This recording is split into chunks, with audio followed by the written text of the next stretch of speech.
Hello everyone, Alistair Gold here. Things are going quite well for Tottenham Hotspur. Whisper it quietly though, because we don't really want anyone else to know. Just let them kind of plod along like this and just be right up there near the top of the table. Because Spurs, as I've said, not even reached their top gear. And I still didn't even think they were against Everton, but they played well for long periods. And they are right up there in the table. And Antonio Conte afterwards was in a great mood, such a good mood. And he had the look of a man who knows that a lot of things he's doing behind the scenes at Tottenham are paying off. And you can see that out there on the pitch. And yeah, it was the kind of game, I think, where in the past Spurs would have really struggled. It's one of those cliched classic games that we've spoken about so many times in the past, where a team rocks up at Tottenham Hotspur Stadium, White Hart Lane, whatever you want to call it nowadays, and they just sit there really compact, organised, and hope for an attack on the break. And the number of times that I've spoken about it, written about it, you guys have chatted about it, how in those kind of times, Tottenham just struggled to break down those kind of teams. Sometimes it ends in a frustrating draw. Sometimes the other team even goes up the other end and scores a late goal or whatever, and it's a really, really frustrating affair. But do you know what?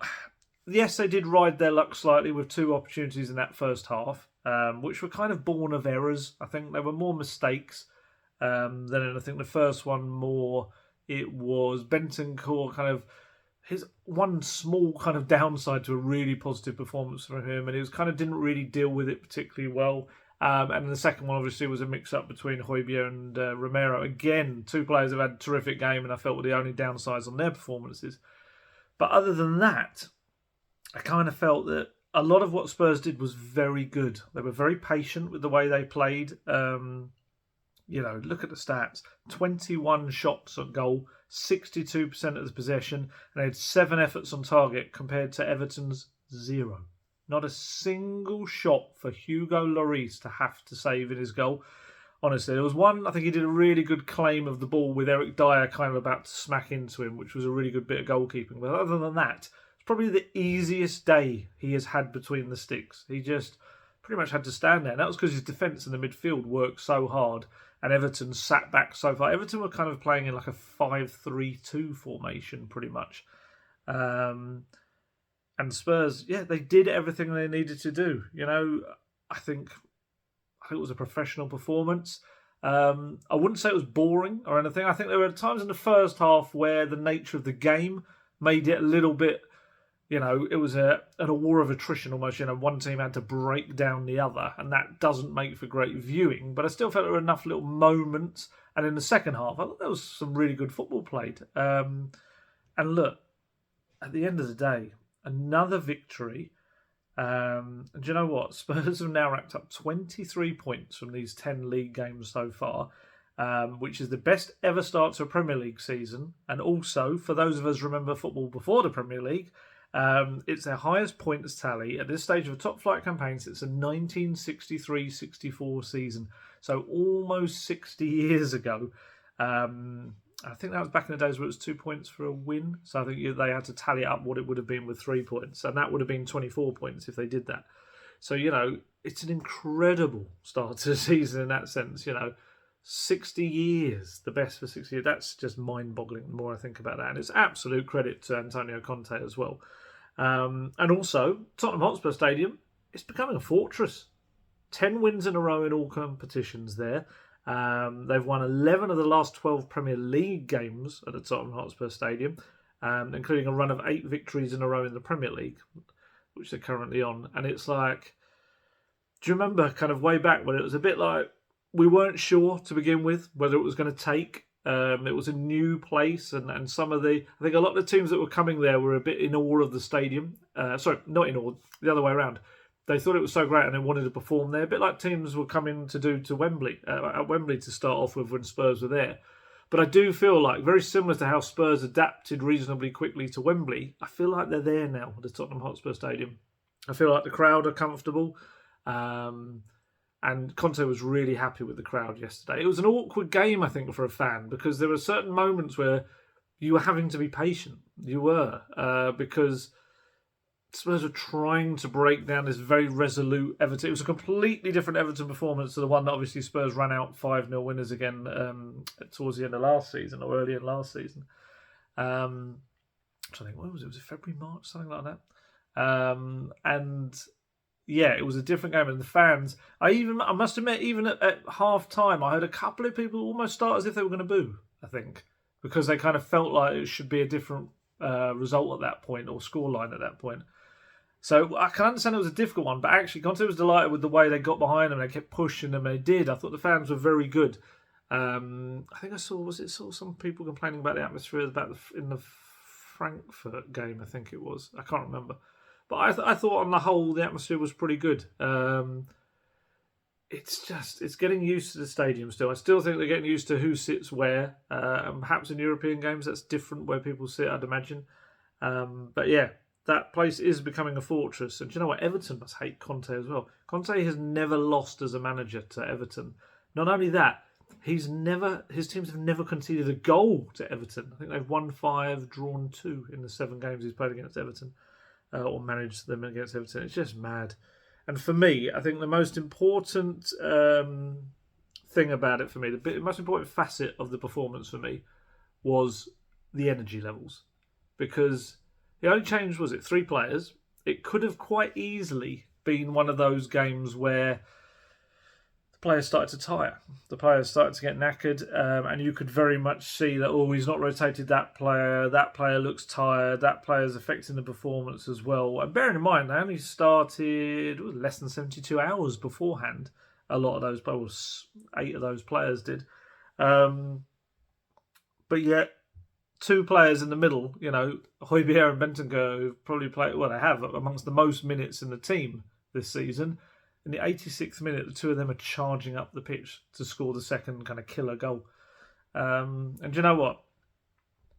I do think a lot of it is a really kind of testament to the work that Gianpiero Ventroni did. These players are among the fittest in that Premier League.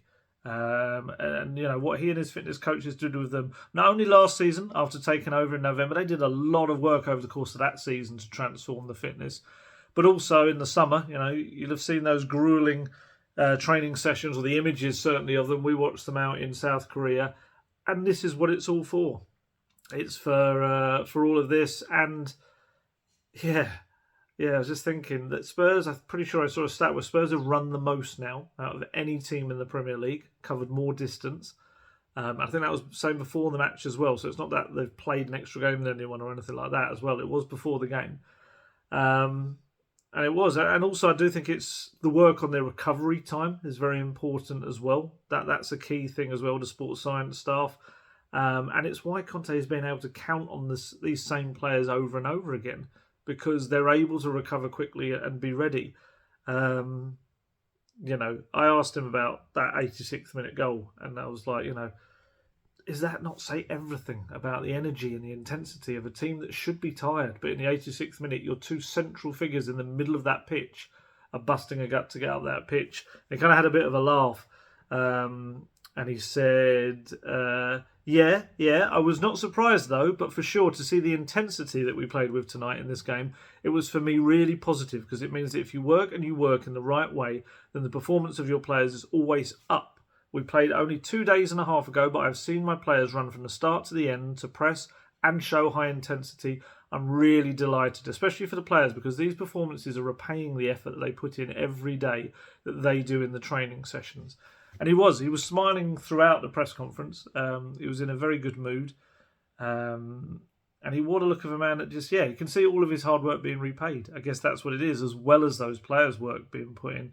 And also, that moment with Hojbjerg and Bentancur, that 86th minute thing, it just showcased so many different things. It's not only their incredible fitness levels, their importance to Conte and to the team, but also I think the adaptation that both players have made to the attacking demands that Conte's placed on them and within the system as well. I think the arrival of Bissouma into the game was obviously a key moment as well, and that pushed Hojbjerg out onto the left, Bentancur to the right, just kind of both sitting slightly ahead of Bissouma, who's playing kind of like an anchorman role. And just that moment, I just keep playing it over in my head in the 86th minute when Harry Kane picks up the ball. He kind of does this, like looks around as if to say, like, well, who's here to pass to? And Bentancur kind of just like obliges and just goes like, yep, I'm going. And he just sprints down that right-hand side. And actually, when he's gone, we've seen him a couple of times go down that right, Bentancur, and deliver quite a bit of quality from there. And he did. He looked up. You can see Son was making a really good kind of near post move that I think he took 2 players away with him. It was a very clever run. And that left at the back, Pierre-Emile Hojbjerg curls the ball in perfectly, Bentancur, and yeah, Hojbjerg takes that little touch inside, gets a little bit of luck. His shot obviously deflects slightly. Was it Iwobi onto his thigh and into the top corner? So yeah, it was really interesting, I think, to see the way that it kind of all blends together at the moment. It was kind of the moment that killed the game. It stopped Everton having any chance to have a bit of a foothold in the game. And yeah, it worked. It worked perfectly. It all worked. The formation switch worked. The picking certain players to play again when, even myself, maybe I thought perhaps one of those 2 guys might have been rested. It worked really well. And like I say, I was looking at the minutes again for them. So Hojbjerg has now played 1,240 minutes during this campaign, starting every single match in every competition. Bentancur 1,127, and only Lloris, Kane and Dyer have played more minutes than them.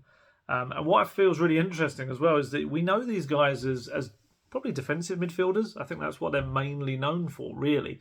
But you look at Hojbjerg now, he's got 3 goals and 3 assists in the 14 matches. So that's 6 goal involvements in 14 matches. It's almost a goal involvement every other game.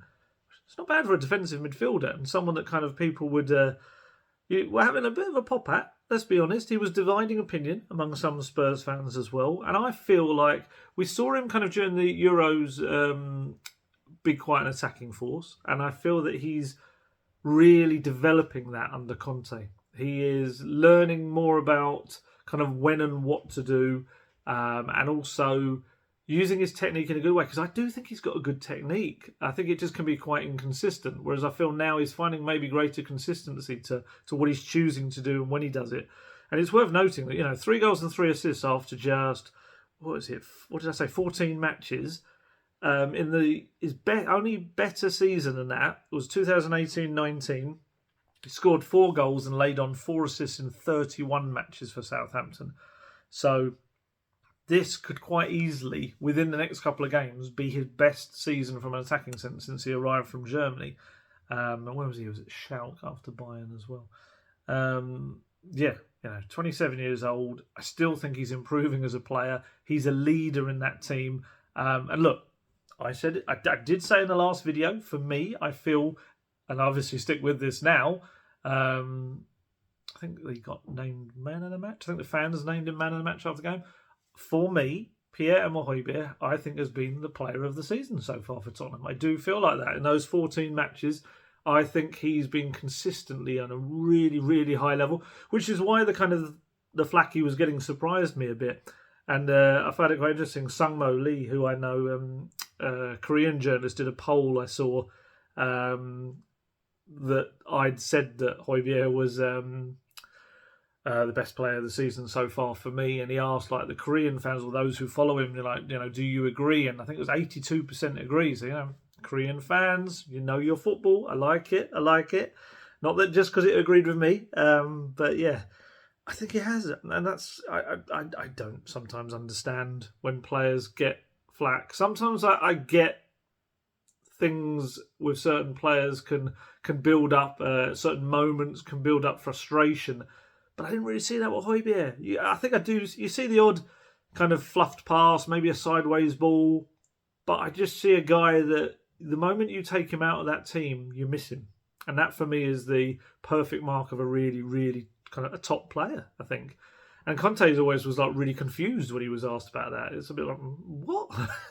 And that's, this is one of the world's best managers, just utterly confused by that statement. And obviously he played every game under Mourinho pretty much as well.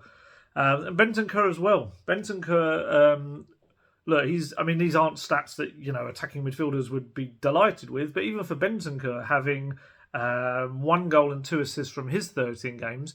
That's something he's not really known for. He's not really a provider in that respect. And I think he's going to beat his previous best tallies as well this season as it goes on.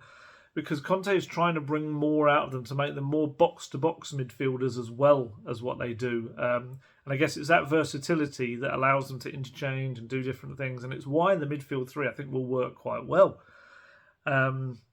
Because, they've got to be jack of all trades, really. And obviously the big thing for me was Bissouma coming in. And it was really interesting because just before Richarlison's injury, which we are going to speak about, Lucas was warming up a lot. He was. And that looked like it was going to be, as soon as Richarlison went down, it was like, well, he looks ready. He's going to come on. The 4-3-3 will continue. But, suddenly, kind of all of us impressed, like, oh, actually he's not. It almost looked like, I think Lucas was maybe even given a shirt, which he put on the ground. And then, whether it was a change of heart or whether it was nothing to do with that or something separate, suddenly Bissouma started getting ready to come on. And I think that was one of those tactical moments where, sometimes I think Conte's being criticised for substitutions and things he's done. And I thought he got that spot on. I thought that was the perfect moment to use a negative with the Richarlison injury, but turn it into a positive, very much so, in the switch-in formation. And Bissouma, for me, probably had his best game since he arrived at Spurs. I thought he was excellent. He mopped up so much in the position he was in, showed strength, kept winning the ball back. There was one really lovely one where he kind of went into a challenge. I can't remember who it was on, but he put his body into the way, shielded the ball, just took it away. And it was almost like a Dembele style move, a Moussa Dembele style thing, where he used his body to just get in between the player and the ball, take it away, span, and then he passed it away to Kane, who drove up the pitch. He played so well. I don't think it's any coincidence that in the 20 minutes after Bissouma came on, Spurs had 8 shots at goal. Just because purely they suddenly had this platform, and it almost freed everyone else up. It took a few of the defensive constraints off some of the other players, I think, as well. They just seem to be energised, I guess is probably the best way to put it, by his arrival. And that's massive. That's massive for him. It's massive for the team going forward. And I also think Conte's trust in that midfield 3 as well. I still get the impression that he eventually wants to train Bissouma up in a way to be able to play within his 2 that he likes in there. But certainly in the meantime, I think we'll see some more of this midfield 3. And what I really liked was the effect it had on Bissouma. Bissouma, you could tell, felt part of things. He felt like a Tottenham Hotspur player. When Hojbjerg scored that goal, you watch Hojbjerg points, runs over to Bentancur to hug him, and then the next person over is Bissouma, who sprints up the pitch and jumps onto the back of Hojbjerg. And he just, that is a guy who feels part of this group now. He's joined, he's there. He is one of the guys, and even just like silly little things, like he came off the pitch and he kind of, what did he say? Shouted something into the social media, the Spurs social media guys' camera. It's like something like, "Come on, yes, 3 points," kind of thing. And it's a silly little thing, which probably means nothing for most people, but for me, I just kind of thought he's come off and he's happy. It feels part of the club vibe now, and I think that's massive because that was Bissouma at Brighton. That was the guy that was running matches for them and became one of the best Premier League midfielders outside the top 6. And Spurs get that guy. And, like I say, I love the fact that Conte kind of criticised him defensively, said he needs to improve in that respect. And I feel like the best stuff we've seen of Bissouma's game since those comments were said was exactly that, the defensive side. He's really taken everything on board. I was absolutely delighted for him, and it unlocked everything, and once again made that 3-5-2 look good. Hopefully we'll see a lot more of that as well. Because what is it I asked about? I've got written the quotes down for you. Yes, because I asked. That was one of my. I got a few little kind of questions in there to begin the presser. Yes, I was only the only regular one in. I think a lot of the guys went to the mix zone to go and get player interviews, so I kind of mopped up a bit with Conte because a lot of the other journalists were maybe ones he weren't so familiar with, and they weren't so familiar with kind of what he'd been asked recently. So he's kind of do this funny thing which he does sometimes, where he might be answering someone else's question, And then because he sees me and he's like, I know you, and he'll do his answer to me, which is very nice, but it also gives me that awkward moment of, I really need to write down what you're saying because I'm running a live blog from this press conference. It makes it really awkward. Although I think I've got into this bit where I've trained myself to touch type. I never used to be able to, but I think I've now got so used to looking at him and going, oh, yeah, nodding, but also doing this kind of typing away as well. And I think I've actually got into the space where he will now keep talking to me, looking at me, and hopefully not feel that I'm like disrespecting him in any way by typing away, because mostly I'm still looking at him. It's who knew? Can teach an old dog new tricks. But yeah, so I asked him about Bissouma and said, because obviously the previous staff and what he felt he was getting out of him now, and yeah, sounds like a man who is happy with the player. Said Bissouma played a really good game. I think that when we go to play with a midfield three, for him, it's in this moment, it's better to have two midfielders with him. His impact was really, really positive. I think it's his understanding that he's in a top club and the pressure is different, and the level and the intensity of the training sessions are higher. So the focus has to be every moment at the top. The demands are a lot, and he's understanding this. We're talking about a really good player, and he played really well, and I'm happy for this. And even Hojbjerg said after the game, I think it was Sky asked him about the midfield trio and whether it kind of how much it affected things, and he said he admitted it kind of opened up new opportunities for them.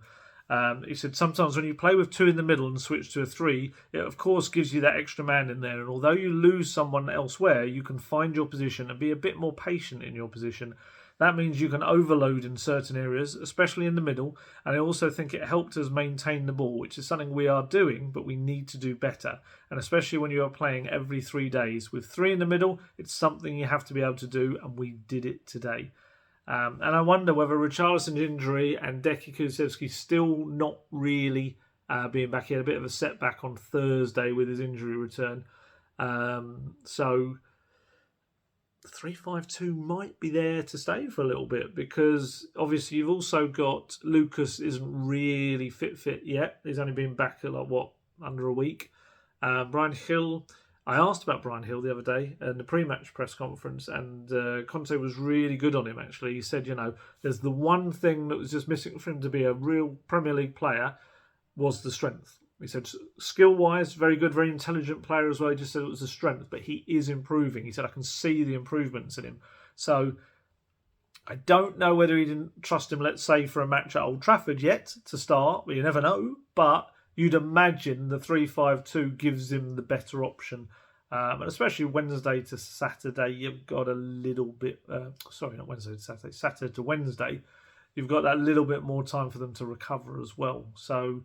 yeah, you'd imagine the 3-5-2 with Richarlison's injury is going to be the go-to formation just for a little while until Kulusevski is ready, or maybe Lucas is ready as well. But hopefully, I know a lot of people made quite a bit about this before, about Conte changing his system due to circumstances at Chelsea, and they kind of swept on from that point and hoping that this would be a similar thing would happen at Spurs.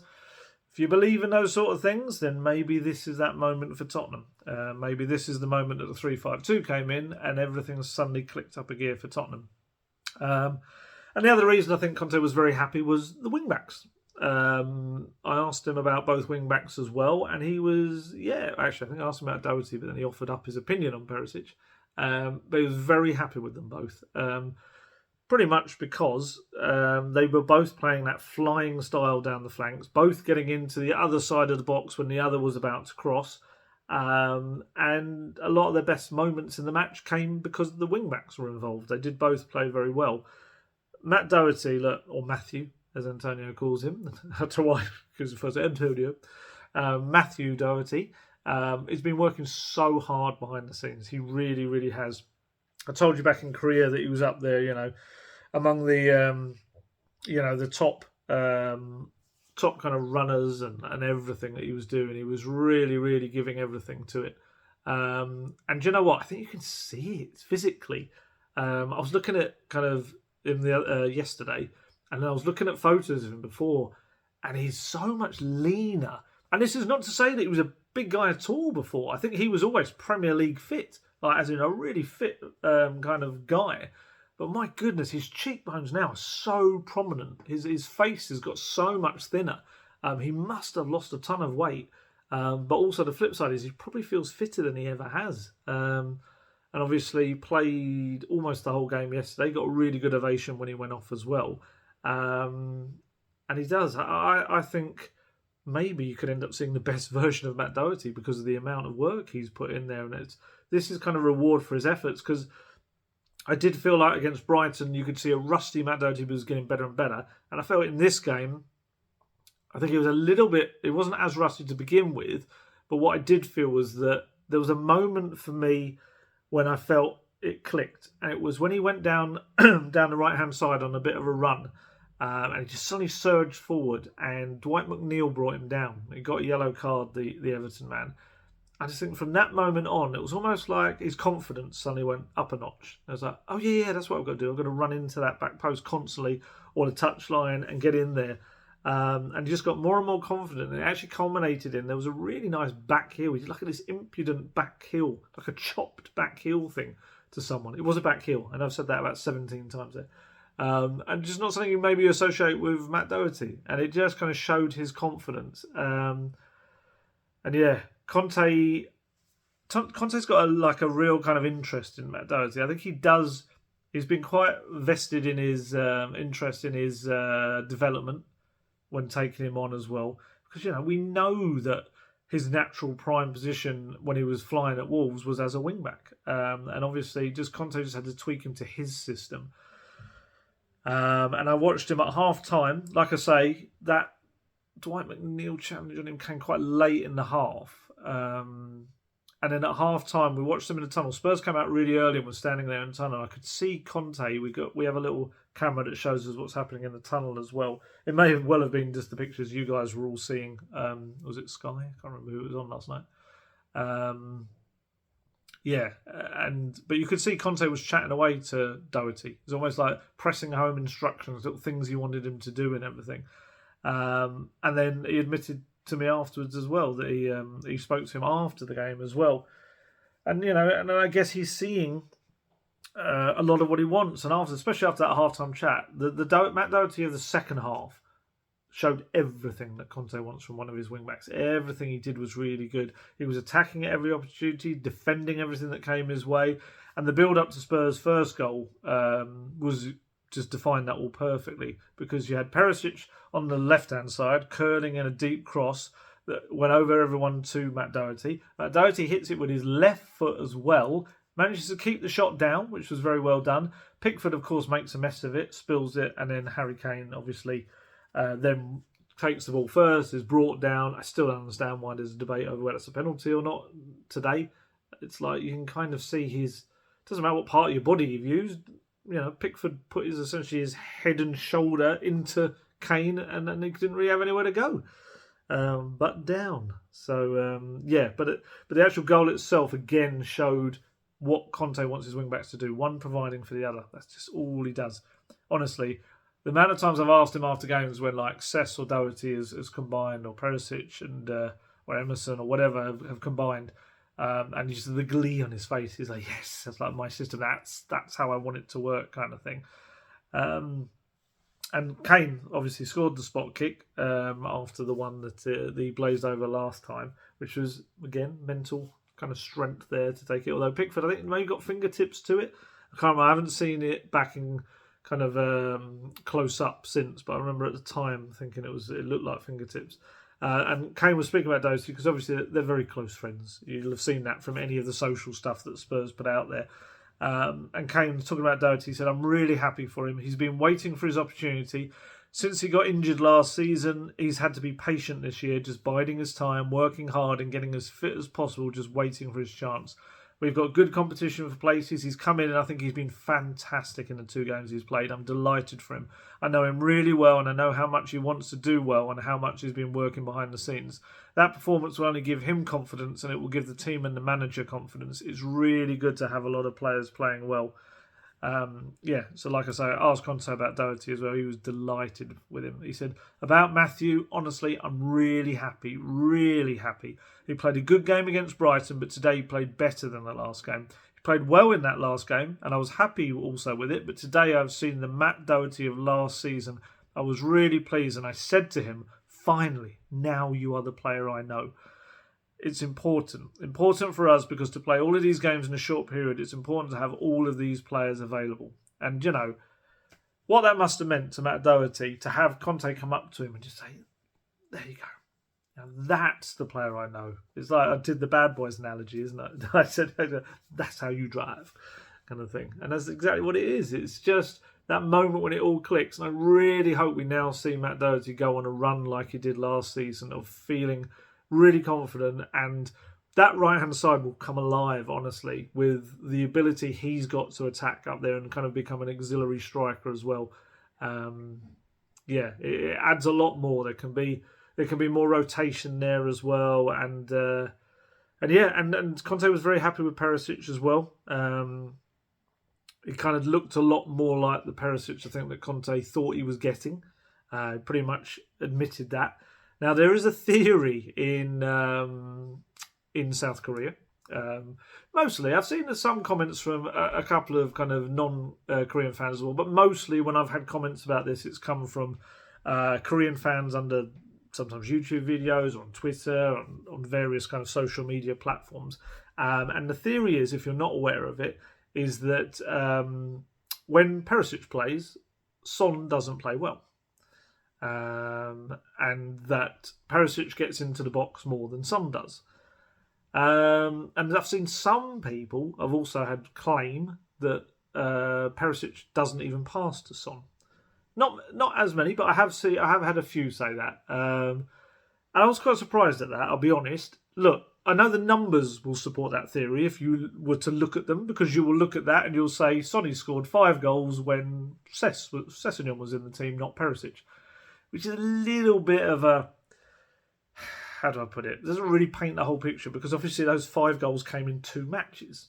So yeah, all you're talking about then is 2 matches. What I would say, my feeling on this is, I think it's an interesting theory, and I think it's one that needs to be probably watched a bit longer. However, I kind of went into yesterday's match with that theory in the back of my head. I must admit, I'd seen it. I was a bit like, okay, obviously that's something we'll have to keep an eye on now, if it is being put out there. But I actually was watching the game and thinking, they're linking up really well. And literally in the opening minutes, I saw Perisic playing Son, I think down the left-hand side, and I saw Sonny play a really good quick free kick to Perisic, which set up a chance. And there were quite a few moments like that. And obviously there was a terrific chance that Perisic slung in a really good cross for Sonny, that unfortunately Sonny just at the last kind of moment, I don't know whether he lost focus or lost the ball or whatever, but it kind of hit him on the shoulder, I think it was, rather than the head. Sonny heads that home. I think the whole theory kind of ends and dies, because suddenly Perisic has set up a beautiful goal for Sonny. It just didn't quite work. But I felt Sonny played well yesterday. And I felt before as well, not just kind of after the formation switch. I felt he played well yesterday. I thought he looked really dangerous. I think the other thing you've kind of maybe got to understand when we're talking about Perisic being in the box, as I've just said with Matt Doherty, that's what Conte wants. That's exactly what the formation wants. So there are going to be times when the wing-backs will be in the box, whereas what we've got to understand as well is, even in the 3-4-3, the 2 players that are kind of like that, let's say Richarlison and Son, we could say Kulusevski and Son, whatever, they're not in the natural sense of being either side of Kane. They're actually, Conte refers to them as 2 number 10s. That's exactly, if you ask him, that's what he calls them, number 10s. So they are meant to sit more, I guess centrally, but also able to go out wide. It's quite a versatile position, but then also able to go forward and attack. So I think that's kind of a bit of a misnomer to try and say that, Perisic is getting wild, Perisic is getting into the box or whatever, who's doing what? Because I think that's the whole beauty of the Conte system, is that every player, every role they're in, they've got so many instructions that they can kind of essentially be anywhere. I mean, the midfield's a great example as well. Like we were saying about Bentancur and Hojbjerg, they're meant to be defensive midfielders, but they're also meant to provide in the attack and also go out wide, sometimes covering for the wing-backs if the wing-backs get stuck up pitch. Every position has loads of different stuff they're meant to do with it. And I think the biggest thing for me with this theory, like I say, I like theories. I like them a lot. I like them a lot. I sound like Dumb and Dumber. I like to kind of see where these things grow and where they're coming from and everything. But what I would say, it's incredibly early days because, you know, we've got like a very small sample size when it comes to Perisic and Sonny. Don't forget that they've only played a couple of months together, if that. I mean, we're talking about a handful of games, whereas, you know, someone like Sessegnon, let's say, Sessegnon has known Sonny for 3 years. Yes, he went away to Hoffenheim for a season, but ultimately they'll know each other very well, and they'll have trained on the pitches constantly. They will know each other's games.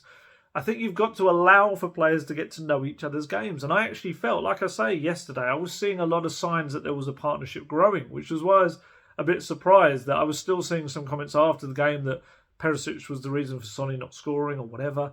Like I say, Sonny buries that header rather than hitting his shoulder. We're talking about a completely different thing. Because like I said, I thought Sonny played well. I did. I was really surprised when I still saw the stuff coming afterwards.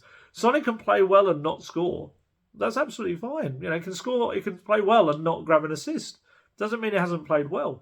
Like I say, we'll keep an eye on that one. But I think we've got to understand, you've got Sonny, who is a world-class player. For me, one of the best attackers in the world. You've got Perisic, who is, Conte will tell you, is one of the best, if not the best, wing-back in the world in his eyes.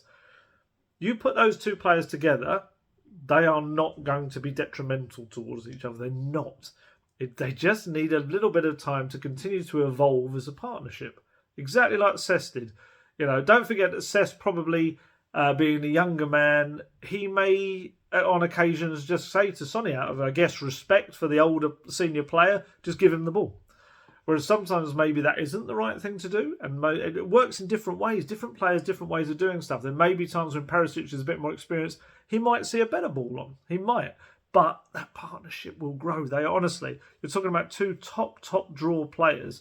They'll get to learn each other's game. And do you know what? I do think the 3-5-2, if it ends up becoming the formation for the next few games, I think that will only help their partnership as well. Because in essence, I guess, with a 3-5-2, you are forcing Sonny and Kane to play closer together. So Sonny will be more naturally in the box, if that's where everyone wants to see him. I actually think he's obviously terrific out wide as well. I think he is. I think that's the luxury of a player like Son Heung-min, is that he can do so much. He's not just a guy that you'd pigeonhole into, oh, he can only play in that role. He can only be in that position on the pitch.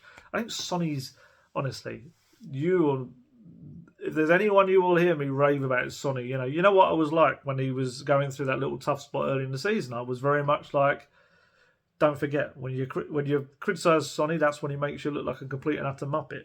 And I do feel like there's going to be the situation with Perisic. I think Perisic, in a 3-5-2 as well, I think he's going to provide a lot of ammunition. I think we will start to see, this is my, how do I put this, my prediction, my declaration, whatever you want to call it. I think within the next few games, you'll see Perisic get an assist for Son or the other way around. I think the assists between the two will start to rack up. I hope Sessegnon does it as well, but I hope they all do it. It's a bit like the same on the right-hand side. Like, I feel there's a different partnership between Doherty and Kulusevski than there is between Emerson and Kulusevski. Whereas Emerson, I feel very much just is, here's the ball, you go for it. Maybe, you could argue, is a little bit like the Son one, maybe. But I also feel like for Doherty and Kulusevski, Doherty is quite willing to kind of go past him and take the ball, and it's a different dynamic, but one that also works very well. So, yeah, I do think it's very, very early days. Like I said, my Hojbjerg comment earlier on in the poll, Korean fans know their stuff. They really do know their stuff. But I just feel maybe those people, and this is not just Korean fans, like I said, I've seen it from some other fans as well, Spurs fans from other countries as well. I just think it's a little bit early. I think we just calm for a sec. Honestly, I'd watch back, especially those opening moments of the game. And as it went on, I really felt that the two of them were starting to get a partnership and linking up. Maybe I'm just mad.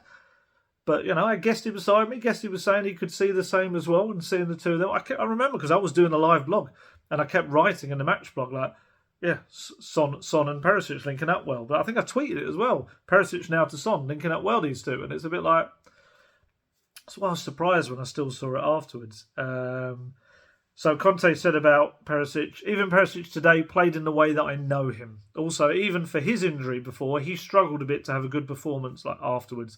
Yes, normal performances, but my expectation about him are like today, to play like the top. And there was another wing back who we got to see. It was Jed Spence. Oh, he had such a lovely moment. For a guy that did not touch the ball yesterday, he had a really nice day, which sounds so weird. But he did, because when he went to warm up in the second half at one point, he got this great ovation from the corner of the stadium where the North Stand meets the West Stand. And they gave him a lovely ovation. He was almost a bit like shy. It was almost like, I don't know what to do kind of thing. It was really nice. And then when they saw Conte had decided, it was obviously 2-0, he decided, you know, let's give him a go. Let's give the lad a go. And when they saw Spence putting on his shirt and coming on, it was just this big, hey! It was like one of those really, not sarcastic. It was like, oh yeah, kind of thing. It was a really funny kind of noise as everyone started to realise. And then the moment he came on for Matt Doherty, it was really nicely judged because I think Doherty got the standing ovation for everything he'd done. But also, Spence got a really big kind of ovation as he came on. It was lovely. And like I say, he came on with Skip and Lucas as well. None of them, the three of them, unfortunately, they'd waited on the touchline for a while for the ball to go out of play. They came on in added time in the end. I think they were going to come on just before added time. But the ball just didn't go out of play. And then none of them touched the ball once. I looked at the stats. But, you know, Spencer's, it was quite interesting watching him positionally after he came on because he didn't... there was one point where I thought, oh, he's going to bomb on. And he stayed very defensively sound where he was at. It was almost as if like, I don't want to go forward. Conte's going to tell me off. He's told me to stay here. And it was really interesting. But then he did. He kind of started to venture up. And eventually he was doing exactly what Conte probably did actually want him to do, which was acting like a striker in the box. With his size, I think he's going to get a few goals as well. I do. I think we might see a few Jed Spence headers before this season is out. But it was so nice for him. And because Conte on, when was it, press conference? Friday, offered up Jed Spence praise without any prompting whatsoever. I'm trying to think who the question was about. I think it was about who will play at right wing back. And he was talking about Matt Doherty and then just suddenly started to talk about Jed Spence. I guess technically it's within the frame of the answer, but it was just lovely his way. And he called him Jed. And even that, there was a few club staff I spoke to afterwards who were a bit like, did you notice that? He actually called him Jed as well. Because obviously in public he just called him Spence. And it's been almost like he's not one of mine kind of thing. This is his vibe that he gave off publicly, I felt, which obviously wasn't the case. And he'd said, about training sessions before, and it was really nice. He praised his training sessions. He said, this guy he's starting to really understand. I think his exact phrase was, he's starting to understand what it takes to stay at a club like Tottenham Hotspur. And it was a nice little kind of thing, as if to say, maybe to suggest perhaps he was thinking of loaning him. I don't know. But it was just, that he was listening. He was doing exactly what he wanted. And that's why he got this reward of coming on as well. And who knows? He may do it again at Old Trafford. And like I've said before, Spurs start to take control, beat Sporting in the Champions League. That Marseille game may becomes a game that Jed Spence can play in, and certainly you'd hope the Nottingham Forest Carabao Cup game as well. And then you get those moments, everything happens for him. I was so delighted for him as well. It was really, really nice. We'll see. It's obviously the thing that we mustn't forget as well is, we all want to see Jed Spence play. You know what I say. I do think he's got all the attributes to fit the role perfectly, but we're not seeing what's happening in the training sessions. But what I can only assume is happening is that a very talented young player is working with one of the best managers and coaches, but one of the best training ground coaches in the world. He will be, even without playing, will be a better player by the time he does start to get regular football again. I'm quite excited to see kind of what happens with him as well. I just loved the moment. It was really nice. It's a good moment for everyone at Tottenham Hotspur right now. Like I say, still haven't hit top gear. They're probably mulling around second, third gear at the moment, which, again, I keep using this word exciting, but for me, I'm watching some of the teams at the top up there with Spurs, and a lot of them feel like they're playing in top gear at times. Maybe not all the time, but certainly in matches you're seeing them hit top gear, whereas I think Spurs have got more levels to go, and that's quite exciting. I do think it is. They're obviously Arsenal, despite a little bit of pressure in the second half, managed to get the 3 points at Leeds, so they are still 4 points up there at the top. But Spurs are there and thereabout, and that top three, it's like yesterday, especially before Chelsea got the win at Villa, they kind of were breaking away. I mean, there still was I've got the table here, so 4 points. Still a 4 point gap with Chelsea having a game in hand. And, like I always say, rather have the points on the board than the games in hand. And Spurs, if they go to Old Trafford on Wednesday night and get a positive result, United are, fifth? That top four breaks away. Top three especially, but also top four starts to break away. And this is what I said before. They can amass as many points as they can before the World Cup. That January transfer window becomes a very interesting period, because I think Conte says to them, ta-da! Right, crack on. Let's not sit on this. Let's keep going. Let's keep pushing to see what the world we can do. And I think, what's quite interesting as well is, I feel Sonny is coming back to where he was as well. And I also feel, you just look at what's happening, obviously, third in the Premier League, looking good, looking improving, still haven't hit their top gear, the driving seat in their Champions League group, new signings for me are all starting to gel now. Jed Spence was probably the last one we're going to see, and even he's now getting praise from Conte, and I do think we'll see more of him. Even Brian Hill is getting praise as well. He got some lovely praise, like I said in Friday's press conference. But also, you've got Harry Kane firing again. Harry Kane has had the best ever start to a season for him. He's scored 9 goals in his first 10 Premier League games. This is a goal every 98.4 minutes. And he is loving life under Conte. And Conte just essentially has built the team around him in a way, because as you always hear him say, he calls him his reference point. It's not to say he's the star player or anything, but he is the reference point, and every bit of their play kind of is focused around where Kane is positioned, and then everyone else feeds into that. He is crucial to it. And like I say, 9 goals in 10 Premier League games. It's the first time in his career that he's scored in 5 successive Premier League matches as well. Against Everton, he had 13 touches in the opposition box, which is the most he's had in the opposition box since January. It's 400th appearance for Spurs, which is an incredible achievement in itself. But these stats are just scary. So 400th game, 258th goal. That goal from the spot, absolutely incredible. He's now just 8 goals away from going level with Jimmy Greaves, who obviously scored 266 for the club. And let's be honest, he's going to become Spurs' all-time leading goal scorer.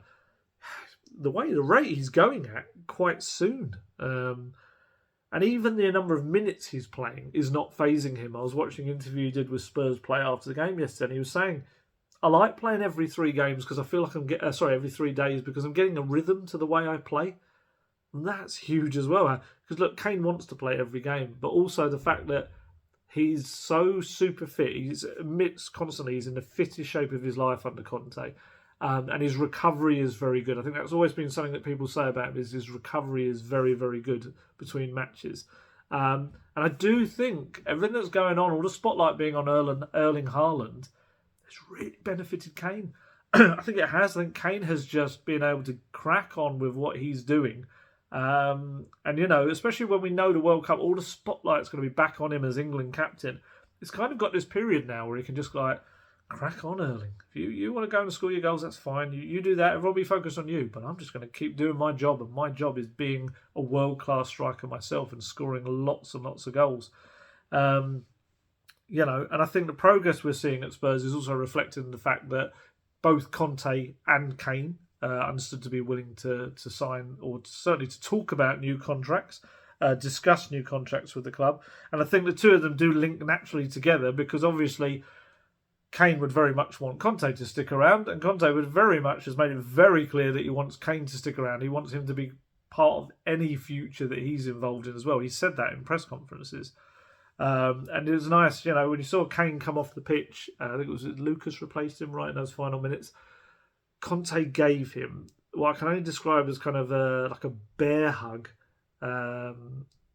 which I think he gave Matt Doherty a real bear hug as well, but he also did it for Kane, and he was just saying something in his ear. It was like a really passionate thing in his ear, and even Kane, you could see, was a little bit like, okay, mate, all right, I get it. And it was like it's like a real declaration of, I guess, like a love, like a football love to him as well. And it was I just looked at the image at the kind of event. It was just a lovely way to show how interlinked the two of them have become at Tottenham. Obviously, Spurs have got this little cushion with both of them now, in that Kane's obviously got a contract till 2024. If they were to take the option in Conte's contract, that takes him up to the summer of 2024 as well. So they are both, coincidentally, technically tied to the club until the same time if Spurs kind of invoke that option. With Conte especially, obviously, the World Cup, the break that it presents, does present the perfect time to discuss what happens next with Conte. Spurs need to decide really whether that is going to be just taking the option to extend the contract till 2024, or whether they do offer him fresh terms. Personally, this is purely an opinion, I think they would be mad not to offer fresh terms, because the man has delivered. He's taken them to the top four last season, brought Champions League football back to the season, given them their best start to the season this year around in almost 60 years.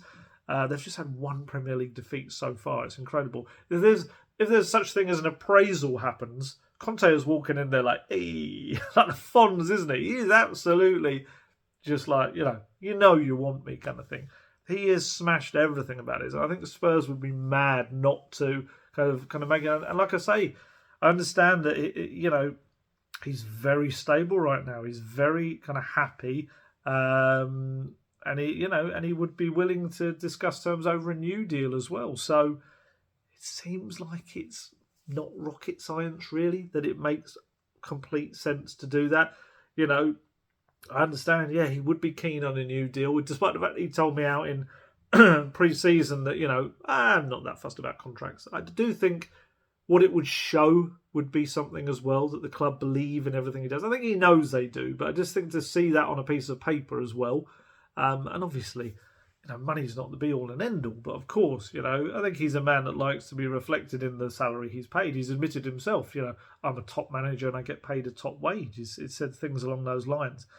But yeah, it's a happy camp, and I think having Conte locked in only makes that stability more so. Within the squad, and the big names, the likes of Sonny and Kane, and Romero for the future, and also Bentancur and Hojbjerg and everyone in that club.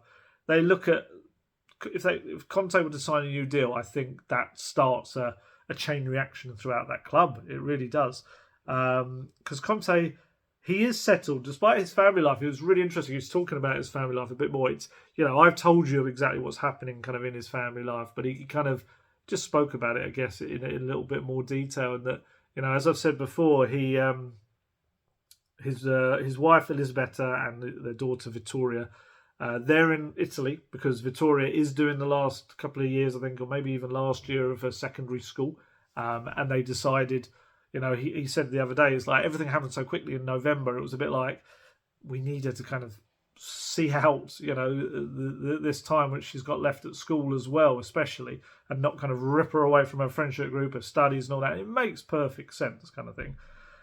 So Conte, he lives in this. People have always kind of had this bit of a fascination, like a worry about the fact that Conte doesn't live in a house. So he hasn't, settled down roots, I guess, is what the worry is. But it's fascinating, and it's like the lifestyle that probably most of us think, lad, kind of thing. He lives in a luxury apartment within a very, very nice central London hotel.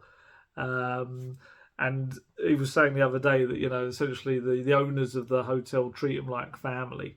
And yeah, it's obviously it's Conte.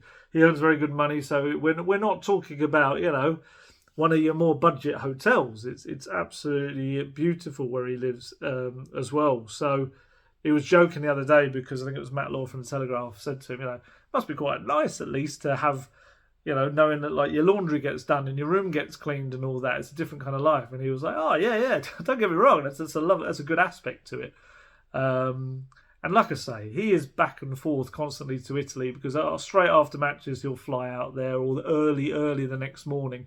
Often goes from Stansted Airport. I think some people have seen him on like Ryanair flights or EasyJet or whatever it is. And I'd imagine, I think the players are off today, so I'd imagine he probably would have flown back either last night or this morning to go back to Italy as well. Because it's quite fascinating the way he deals with training and stuff. He does very much. You have these managers who very much plan way in advance, whereas I think Conte is maybe exactly as you'd imagine. Everything is based around. Obviously, he has long-term structure to various points, but I do think he likes to do things instinctively, what he feels needs to be worked on, and that can include times as well when the players will do certain stuff. Like, even I think they're trying to work out at the moment whether they're going to do like a warm weather training camp in the World Cup, because this is it. What happens to all those players that aren't going to the World Cup?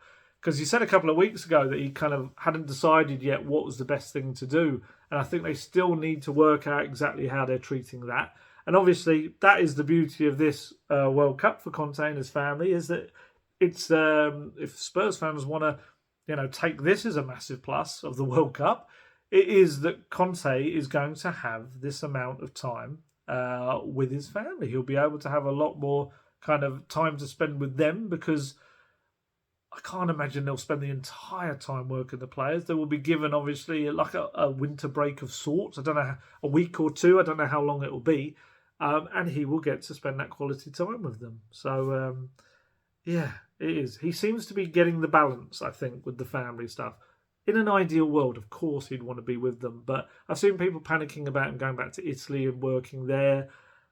There was always a feeling, I think, with the Juventus links that it wasn't something that would happen. Obviously, we know the past with him and Agnelli, the owner. But I was always told that by people that it was a bit like it wasn't a move that he would have been considering right now anyway. And it looks like Juventus, obviously didn't in the end anyway. And also, a lot of those who kind of cover the Italian game say that there's not the money in the Italian game at the moment for someone like Conte to kind of be happy in. And we're talking about like the transfers required and things like that as well. So yeah, he is. He's. It feels like he's quite stable at the moment. I do feel like his best prospects are at Spurs as well. He's showing that. Like I say, the third in the table, gonna get. They could get further in the Champions League than he ever has before as a manager. There's every chance that happens, and I think if he does stuff with Spurs, like if he wins stuff with Spurs, I think that becomes the biggest achievement on what is already a very glittering CV. I do think it does. He keeps talking about the future, and from everyone I speak to, for someone who's quite emotional, everyone says about Conte right now is he's never looked as settled and happy. He looks really content with what's happening, because he is at a club where behind the scenes, I guess, everyone is listening intently to his every word, because he's been there and done it, and he's got this aura about him, this not only a charisma, but just a man that's like he's done it. He knows what he's doing, and you just listen to him. And I also feel like those in the power at the very top are just kind of getting out of his way and just letting him get on with it, not having to interfere or feeling they need to, and just saying, crack on, Antonio, you know what you're doing, the results are out on the pitch, we can see it. Which obviously is going to come to help him when it comes to asking for January transfer money and things like that as well, and Perisic. Yeah. And he's got a growing connection with Spurs fans. We cannot forget the Spurs fans. They are really taking to him in that stadium, And what I like, there's this little dynamic where they sing his name a lot and very loudly, but there's certain moments they sing it, and I always think to myself, oh, you're not going to get the clap you're wanting from him right now. And I think I love that he is so focused in moments in the game where it's like, I need to be switched on. I need to be teaching my players, coaching my players, doing whatever. They can't look across at me and see me on the sidelines going like that to the fans and stopping, because they need to be switched on. And I really like that. And it's interesting. I'm intrigued to see whether the fans start to appreciate that there are certain moments they can chant it and get a response. Like it was beautiful when they did it at Brighton when he was getting emotional about Gianpiero. And that was so perfectly timed. And you could see that meant a lot to him. But yeah, I think like at 2-0, I think that's the time last night to have done it kind of thing. And I'm really intrigued. It's a blossoming relationship. I remember seeing, was it footage before of his wife Elisabetta crying at, I can't remember whether it was Juventus or Inter Milan. I feel like maybe it was Inter, when she was in the crowd and she could hear the fans singing his name. I'd love to know what a reaction is to, maybe that's a question to ask him at some point, is like whether she's being in the stadium. And I know she has been at a couple of games, and whether she's heard the fans singing his name, and whether that has kind of choked her up as well, because in that stadium, that's some noise. When the whole crowd is singing Antonio, it is something special. And it feels like something is building. It does. Look, I know some people are going to have gripes about the football. Of course you are, because it's not there yet. It's not free-flowing yet. I do feel they miss Kulusevski in terms of the creative little bit of magic he brings to the team. But they are getting the wins, and they're doing so with, I feel like, looking quite comfortable in those matches. Yes, the two Everton moments that could have been different, but I do feel on the whole they did dominate that match. And they was second half especially was one-way traffic. It was. And I think this record start to the season has only further convinced Conte that he and the club are doing something right, and they're doing it in the right way. Because these are his quotes afterwards. He said, when it was put to him about this record start to season, he said, I didn't honestly know until before the game, when some people told me that if we won, it would be the best start for Tottenham.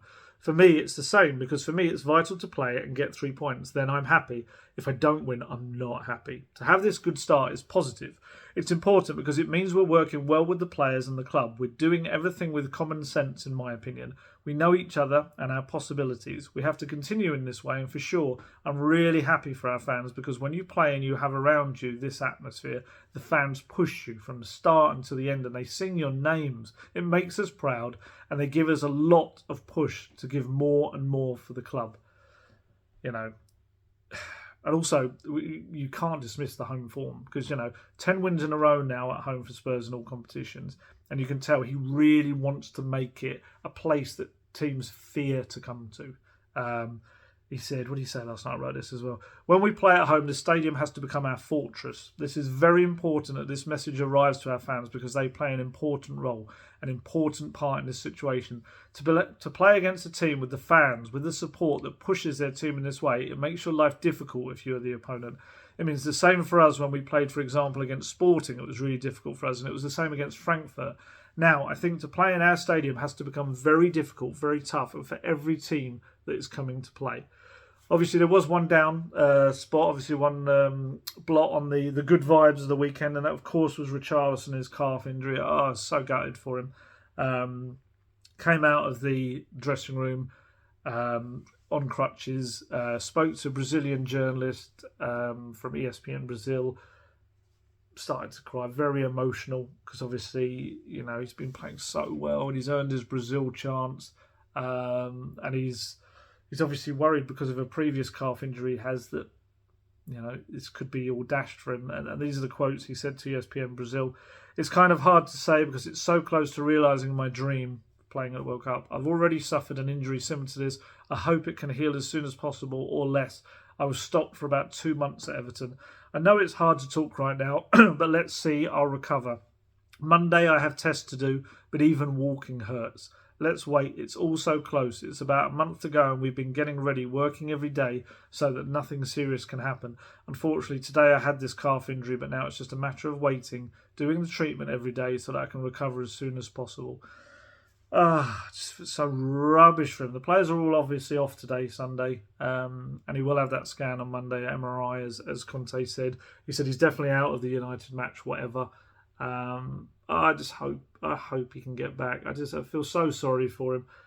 He's worked so hard to get himself into contention to be, he's going to start at the World Cup. He is, by the way he's been going and the goals he's been scoring, and it's just the worst amount of time. It didn't even look like anything particularly happened in the moment.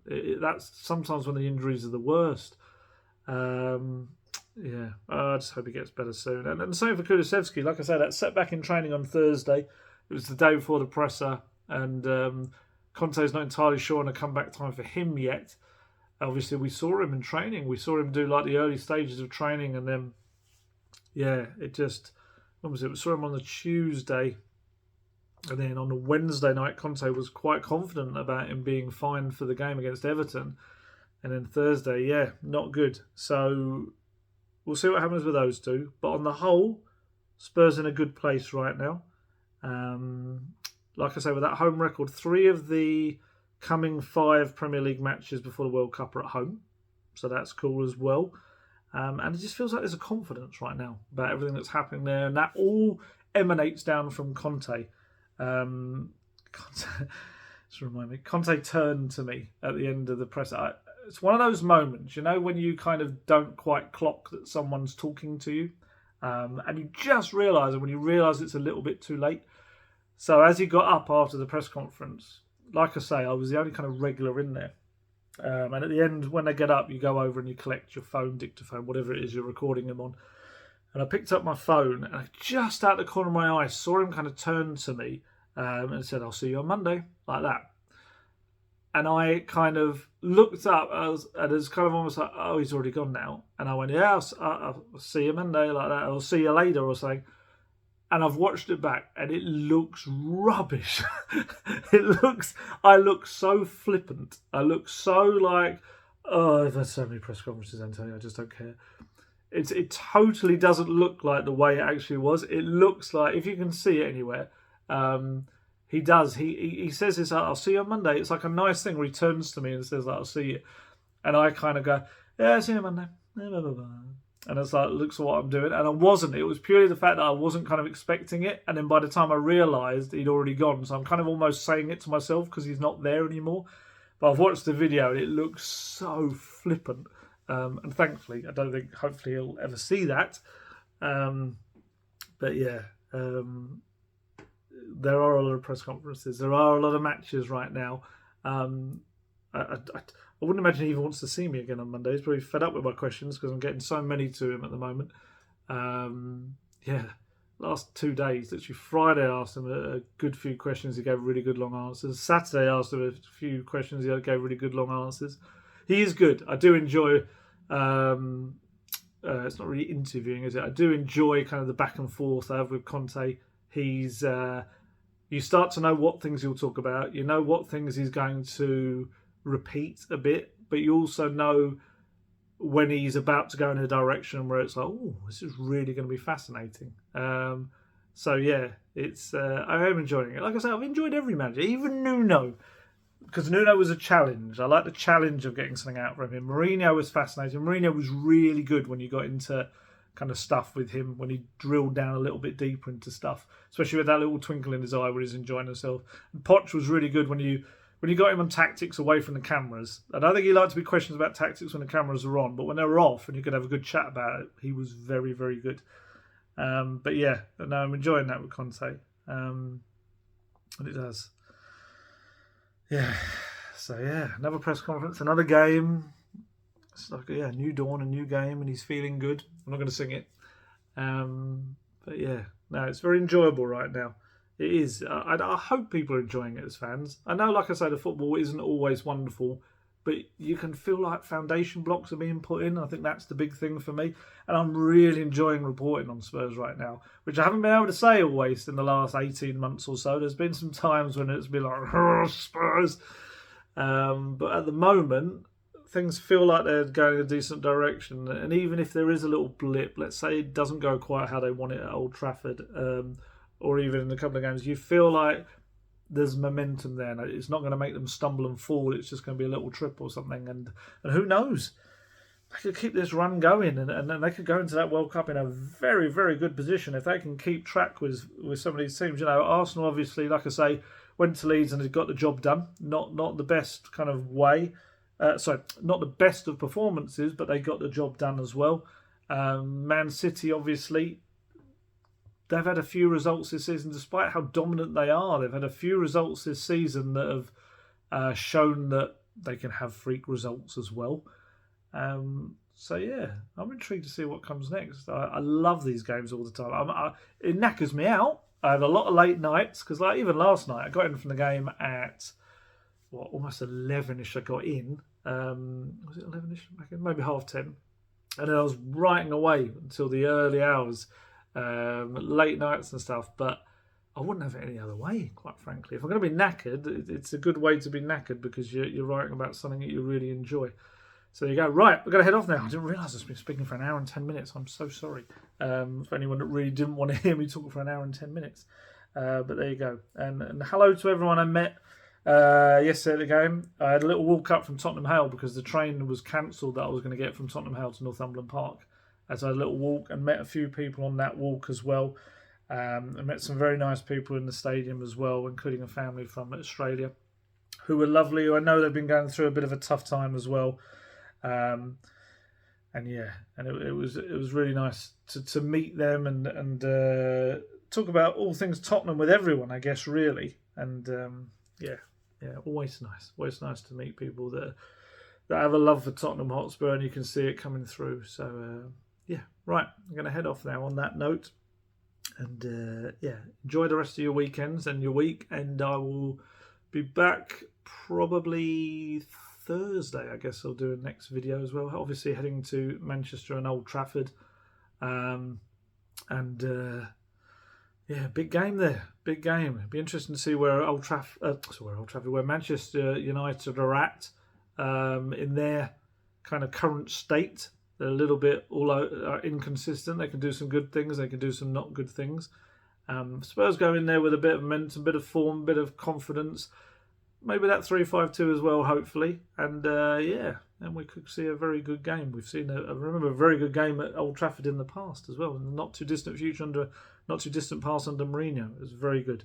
Right, I am going to head off. I was heading off there and it kind of came back into things. So yes, I will see you later. Stay healthy, stay safe, look after yourselves, and I shall catch you later. Goodbye.